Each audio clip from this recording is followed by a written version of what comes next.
The story of Demonic begins with a disturbing dream. Carly, our protagonist, finds herself wandering through an abandoned, dark building. She's searching for her mother, Angela, whom she hasn't seen in 20 years. With only a flashlight to guide her, Carly follows her mother's distant voice through the shadows. Eventually, she enters a room and finds Angela sitting on the floor, looking terrified and broken.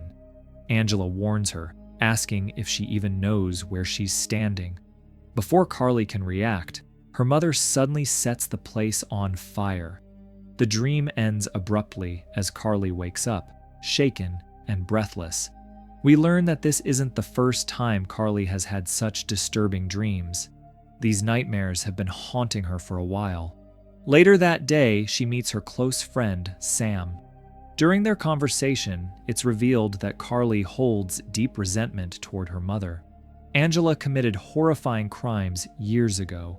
She poisoned and burned several patients while working as a nurse, leading to her arrest and imprisonment. This tragic past shattered Carly's life and destroyed her family. Sam tries to comfort her and suggests leaving the past behind. She especially warns Carly to avoid reconnecting with Martin, a childhood friend linked to the same traumatic events. However, later that night, Carly receives a message from Martin and decides to meet him anyway. The next day, they meet at a cafe. Martin reveals that he was recently contacted by a company called Therapol, a private medical research facility. They offered him money to participate in a study involving long-term coma patients. To his shock, one of those patients turned out to be Carly's mother, Angela. Carly is stunned. She believed Angela was still in prison.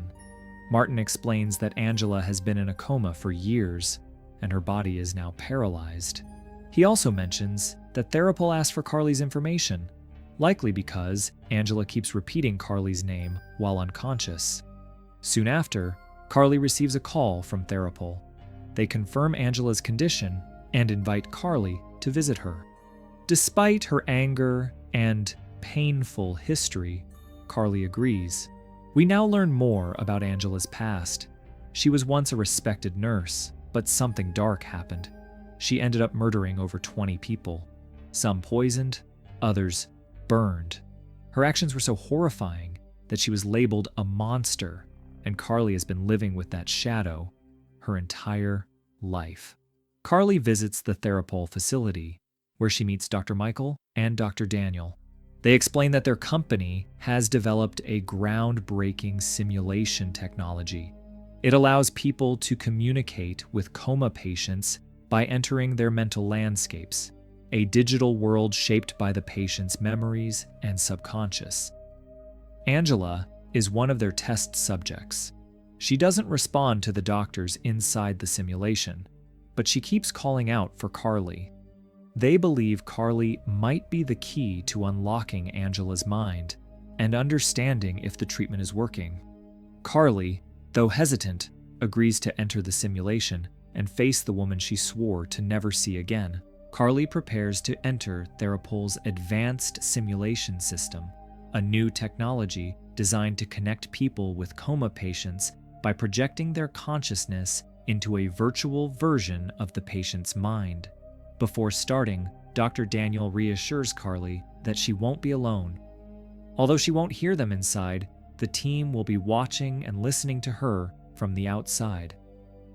When she wants to exit, she just has to speak up. As the device is activated, Carly is transported into Angela's mental simulation. What she sees feels shockingly real. She finds herself standing outside her childhood home, a place filled with memories she tried to bury. Everything around her looks and feels just like it did when she was a child. She enters the house and soon comes face to face with her mother, Angela. Instead of a warm reunion, Carly explodes with emotion. She lashes out, telling Angela how much she hates her and that she never wanted to see her again. Angela, visibly scared and broken, doesn't defend herself. Instead, she urges Carly to leave, warning her that this place is dangerous. Carly assumes Angela is trying to manipulate her again and refuses to listen. Back in the real world, the Therapol team debriefs Carly. She gives them minimal information and insists her mother is still the same unstable woman from the past. When asked to describe the location inside the simulation, she says it was her childhood home, something the doctors find interesting, but not alarming. Michael tries to convince Carly to go into the simulation again. He explains that their goal isn't just emotional healing, it's to understand if Angela's consciousness is truly responsive to the treatment. Carly refuses at first, saying she only went in to express her feelings and has no interest in digging deeper. That night, Carly is haunted by another terrifying nightmare.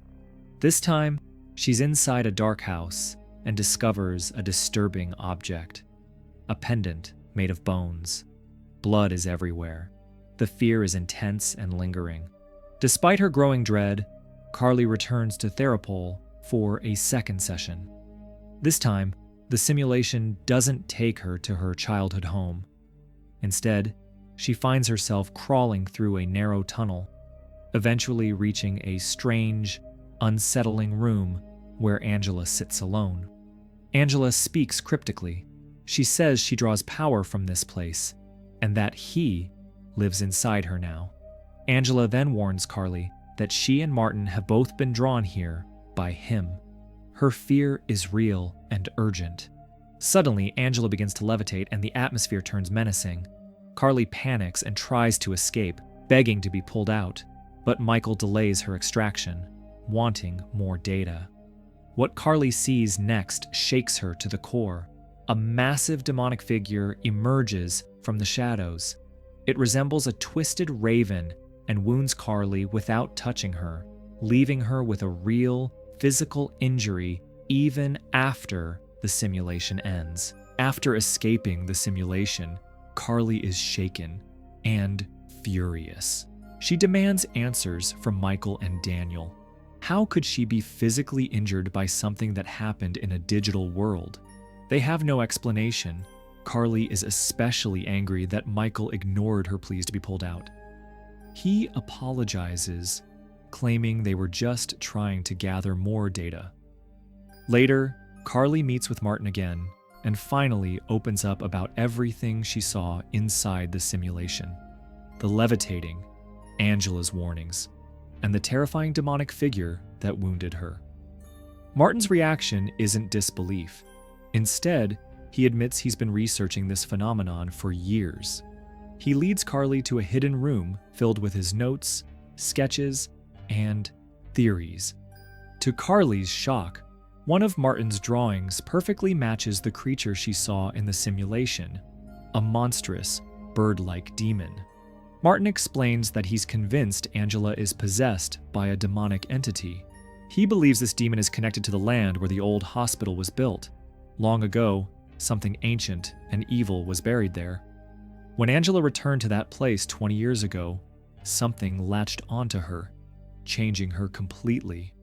Martin also tells Carly that when a person is first infected by the demon, they often create a charm made of bones, just like the one she saw in her nightmare. Carly begins to realize this might explain why Angela committed those horrific crimes all those years ago. It wasn't just madness, it was possession. Digging deeper, Martin shares something even more shocking. He believes that the Therapol company is secretly backed by a religious organization, specifically the Vatican. Their real mission isn't just medical research, but the containment and eradication of demonic forces using experimental technology. Martin suspects that many of Therapol's employees are priests or religious operatives working undercover. Carly doesn't know what to believe, but Martin warns her if she's dreaming of the demon, it means the entity may now be targeting her too. Later that night, Carly returns home, terrified and overwhelmed. She arms herself with a knife before falling asleep. In the middle of the night, she wakes up to loud knocking. It's Sam at the door, concerned for Carly's well-being. They sit and talk until something horrifying happens. Sam suddenly pulls a bag over her head. Her body twists unnaturally, and she attacks Carly like something has taken control of her. Carly barely escapes and locks herself in a room. But just as the creature bursts in, Carly wakes up. It was another nightmare. Or was it? Worried, she tries calling Sam but gets no answer. Her dream had included a strange detail, Sam's voice calling for help from a forest. Fearing the worst, Carly heads to Sam's home, unaware that she's being watched, not just by the demon, but by the people who claim they're trying to stop it. Carly rushes to her friend's house, now convinced that something is truly wrong, but Sam is nowhere to be found. Carly tries to report her missing to the police, but they inform her that 48 hours must pass before an official report can be filed. Confused and desperate, Carly contacts Martin and tells him about the strange message she heard in her dream. Sam calling out from the forest. Martin is hesitant, but Carly insists they go search near the abandoned hospital where everything began. Martin agrees, knowing the place is connected to the demon's origin. Deep in the woods, they finally find Sam. She's alive, but in a traumatized state, muttering about seeing people take Angela into the old hospital. It's clear she's been under some sort of control or influence. Carly comforts her, but she knows what must be done. She tells Martin she can't let her mother face the demon alone again, not after abandoning her the first time. This time, she's going to end it. Martin, still afraid of the demon, agrees to help. They leave Sam resting in the car and head inside the old hospital. Inside, they discover the aftermath of something terrible. Several bodies lie scattered. Members of the Therapol team, dead and mutilated. One of the survivors is Daniel, who's barely hanging on. He reveals the truth. The demon has transferred itself from Angela to Michael. Now possessed, Michael slaughtered the entire team. Before dying, Daniel hands Carly an ancient weapon, one designed to kill the demon inside a human host. Carly and Martin head deeper into the facility and find Angela hooked up to the simulation system. Carly once again enters the simulation, this time not for answers, but for closure. Inside, she finds her mother again. But this time, Carly is no longer angry. She apologizes and expresses her love. Angela, deeply moved, finds peace. In that moment, her life fades and she dies, free from the demon's influence. When Carly exits the simulation, she finds Martin missing. Outside, she sees his car on fire, with Sam's lifeless body inside.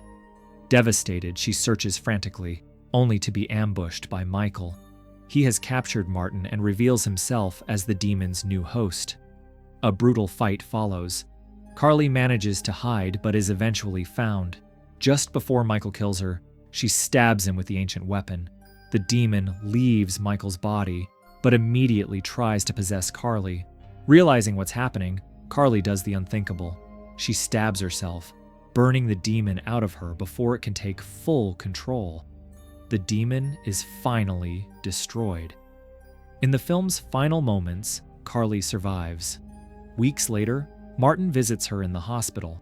She's recovering, both physically and emotionally. In the last scene, Carly visits her mother's grave. She places flowers gently, at peace for the first time in years. The horror is over, but the scars will always remain